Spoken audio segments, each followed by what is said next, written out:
Chapter 11. Aw, Mama, can this really be the end?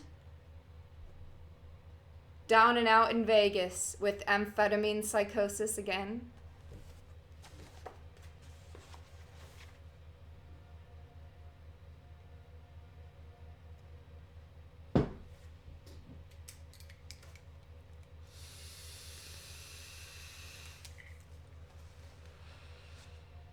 How's the reading? Am I yelling? I feel like I'm yelling a lot. I could try to talk quieter.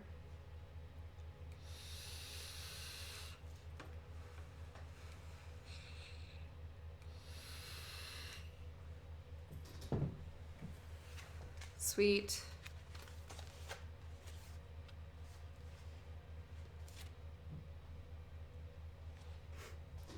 Chapter 11.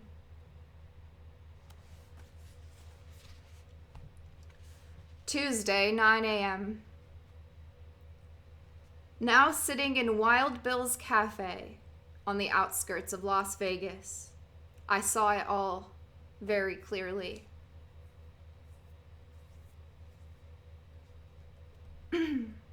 There's only one road to LA. US Interstate 15. A straight run with no back roads or alternate routes. Just a flat-out, high-speed burn through Baker and Barstow and Purdue. And then on to Hollywood Freeway, straight into frantic oblivion. Safety. Obscurity.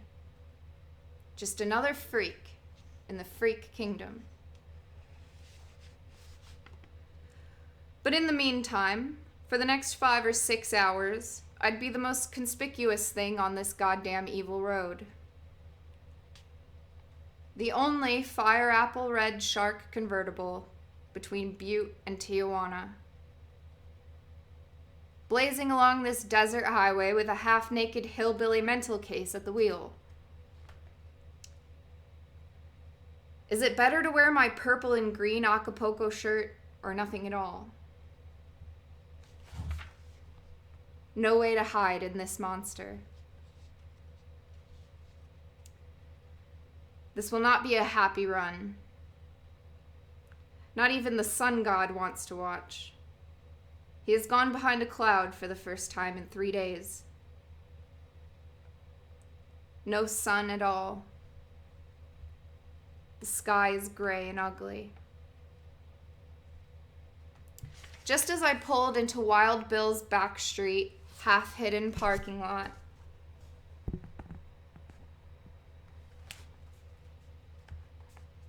I heard a roar overhead and looked up to see a big silver smoke-trailing DC-8 taking off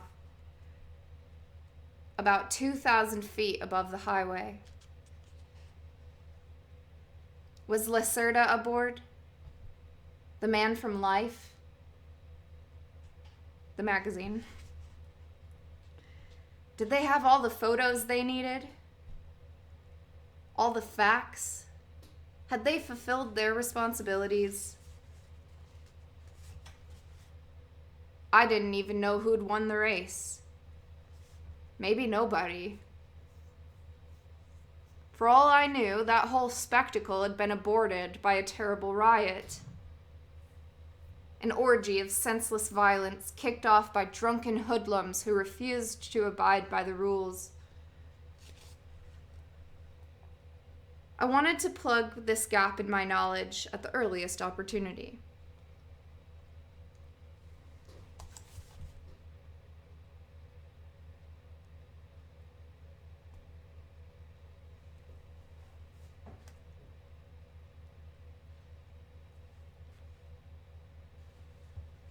Pick up the LA Times and scour the sports section for a Mint 400 story.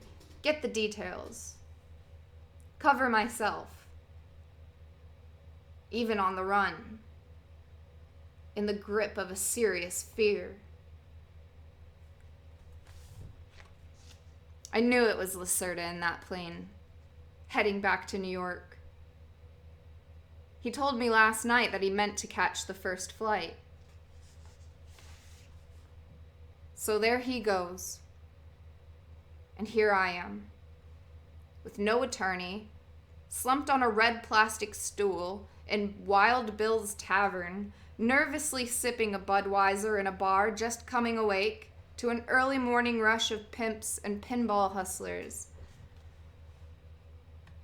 with a huge red shark just outside the door, so full of felonies that I'm afraid to even look at it.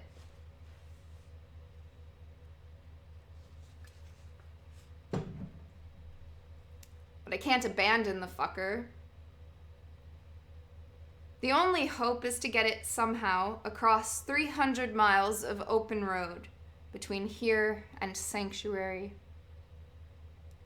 But sweet Jesus, I am tired. I'm scared. I'm crazy. This culture has beaten me down. What the fuck am I doing out here? This is not even the story I was supposed to be working on. My agent warned me against it. All signs were negative. Especially that evil dwarf with the pink telephone in the Polo Lounge. I should have stayed there. Anything but this. Oh, Mama. Can this really be the end? No. Who played that song? Did I actually hear that fucking thing on the jukebox just now? At 9:19 on this filthy gray morning in Wild Bill's Tavern? No. That was only in my brain. Some long-lost echo of a painful dawn in Toronto. A long time ago. Half mad in another world. But no different. Help! How many more nights and weird mornings can this terrible shit go on? How long can the body and the brain tolerate this doom-struck craziness? This grinding of the teeth, this pouring of sweat, this pounding of blood in the temples. Small blue veins gone amok in the front of the ears. 60 and 70 hours with no sleep.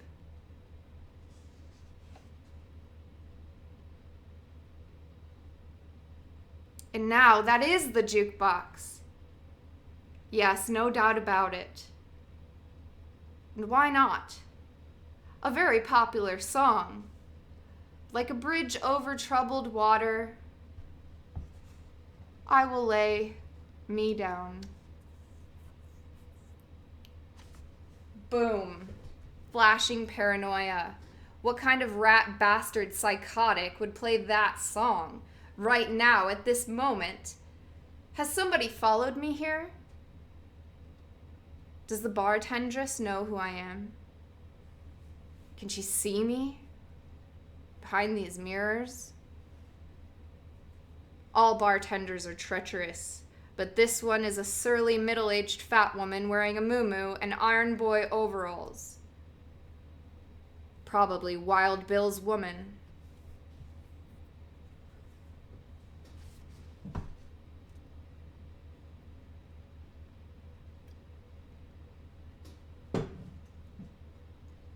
Jesus.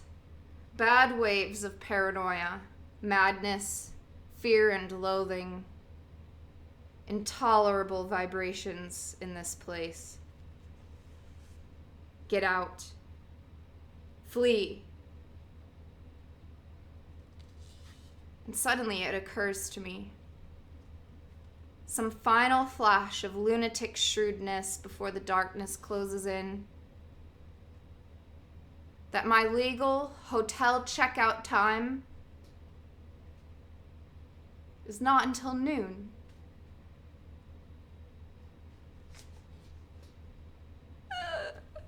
which gives me at least 2 hours of legitimate high-speed driving to get out of this goddamn state before I become a fugitive in the eyes of the law. Wonderful luck.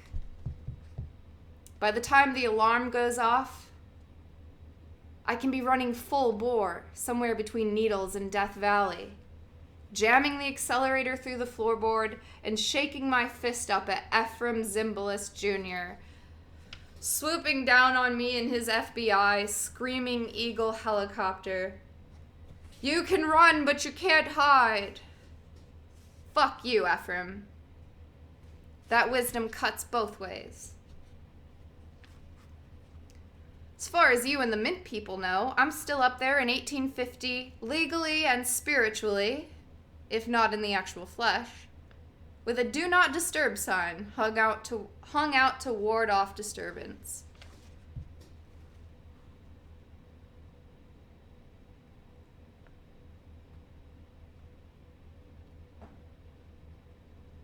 The maids won't come near that room as long as the sign is on the doorknob. My attorney saw to that. Along with 600 bars of Neutrogena soap that I still have to deliver to Malibu. What will the FBI make of that? Excuse me. This great red shark, full of Neutrogena soap bars. All completely legal. The maids gave us that soap. They'll swear to it. Or will they? Of course not. Those goddamn treacherous maids will swear they were menaced by 2 heavily armed crazies who threatened them with a Vincent Black shadow unless they gave up all their soap. Jesus creeping God. Is there a priest in this tavern? I want to confess. I'm a fucking sinner. Venal, mortal, carnal, major, minor, however you want to call it, Lord. I'm guilty.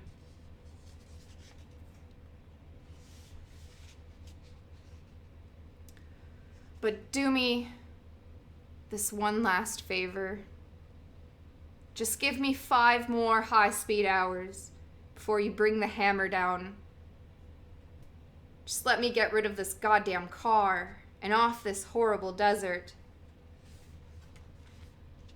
Which is really not a hell of a lot to ask, Lord, because the final incredible truth is that I am not guilty. All I did was take your gibberish seriously. And you can see where it got me. My primitive Christian instincts have made me a criminal.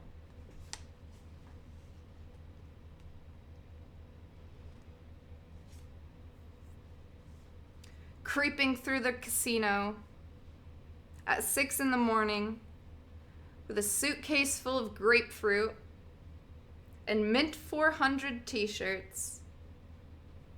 I remember telling myself over and over again, you are not guilty.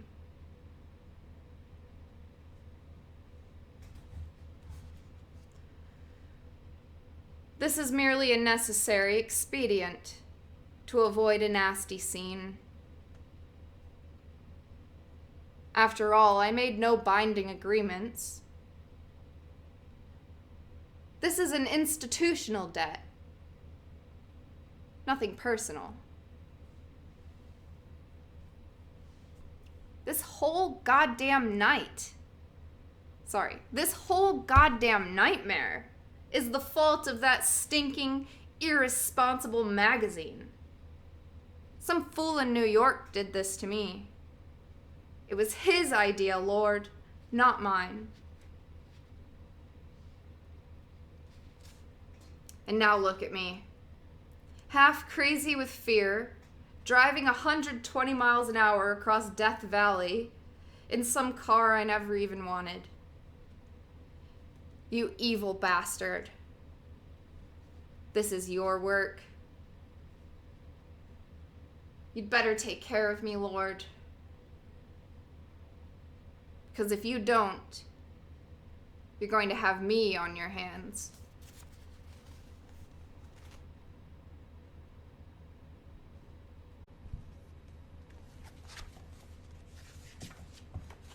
Chapter 12.